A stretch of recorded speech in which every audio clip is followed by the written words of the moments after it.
Hello friends, मैं engineer Dinesh. दोस्तों,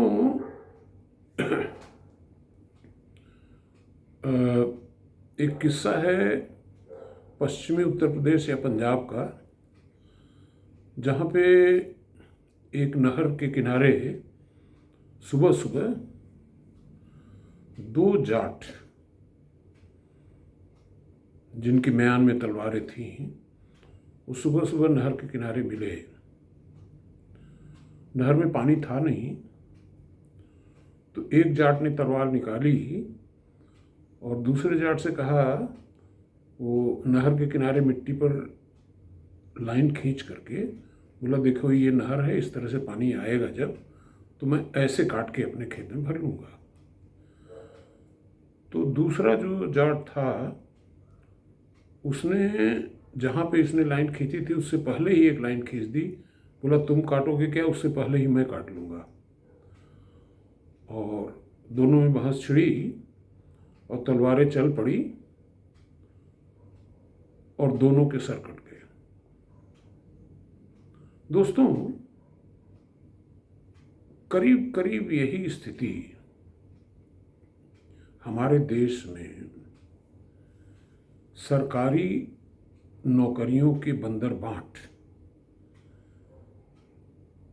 के लिए हो रहा है। और इस बंदरबांट के मुख्य घटक हैं, मैं ये नहीं कहूँगा आरक्षण विरोधी, आरक्षण समर्थक।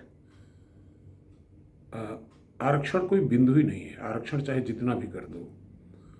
दूसरा घटक है जो कोचिंग क्लास, वो स्टूडेंट्स को प्रॉम्प्ट कर रहा है कि मेरे यहाँ आओ, मैं तुम्हें कलेक्टर बना दूंगा।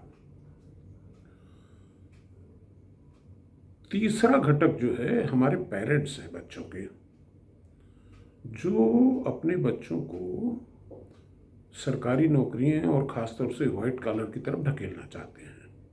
वो नहीं चाहते कि बच्चे कोई अपना कारोबार करें या कोई ऐसे कार्य करें जिसमें डिमांड ज़्यादा है। चूँकि वाइट कॉलर में सप्लाई ज़्यादा है, डिमांड कम है। तो ये तीन मुख्य घटक हैं। और चौथा घटक मैं कहूँगा कि हमारे पॉलिटिशियन, जिन्होंने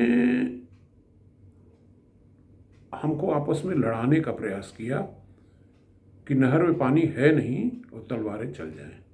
यानी कि जब सरकारी नौकरियां इतनी सीमित मात्रा में हैं तो उसके पीछे इतने लोग क्यों पड़े हैं।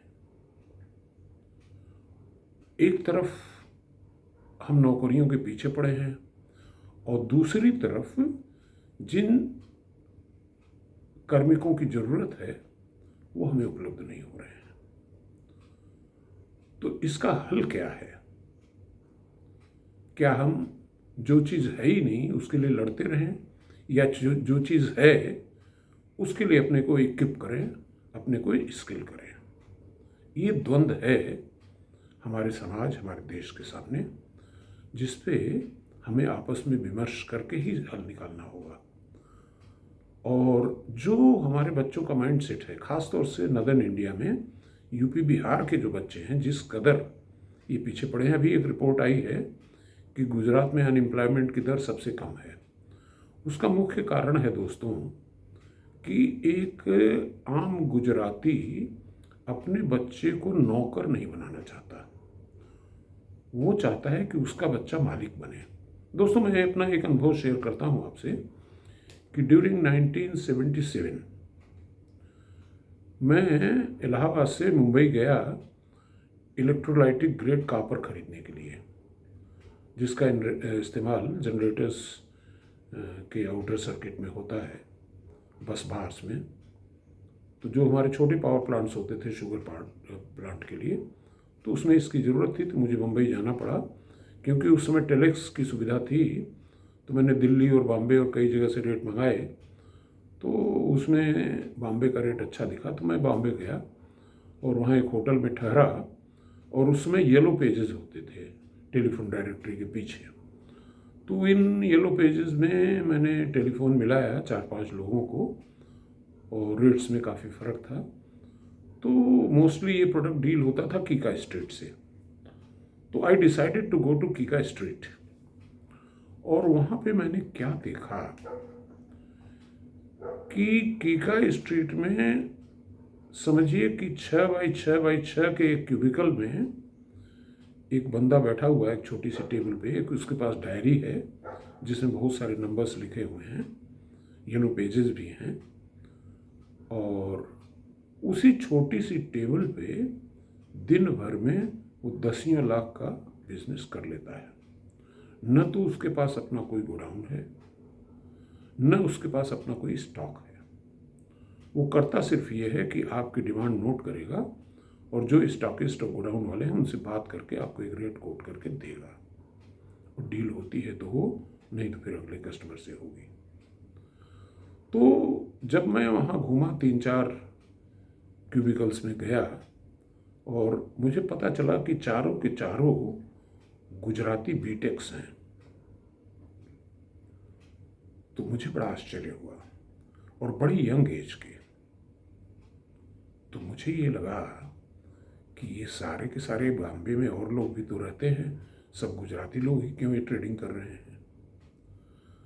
तो चूंकि गुजराती मुख्यतः अपने एंटरप्राइज में, एंटरप्रेन्योरशिप में इंटरेस्टेड है, अपने बिजनेस में, इसलिए वो नौकरी की तरफ अप्लाई ही नहीं करता है।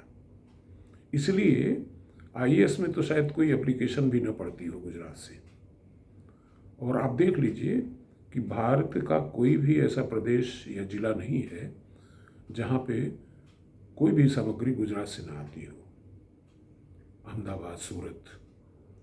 तो मेरा कहने का मतलब ये है कि हमें जो नॉर्थ इंडियंस हैं उनको गुजरात से लर्न करना चाहिए कि how to become entrepreneur and how to start our own business और एंटरप्राइज। Thank you.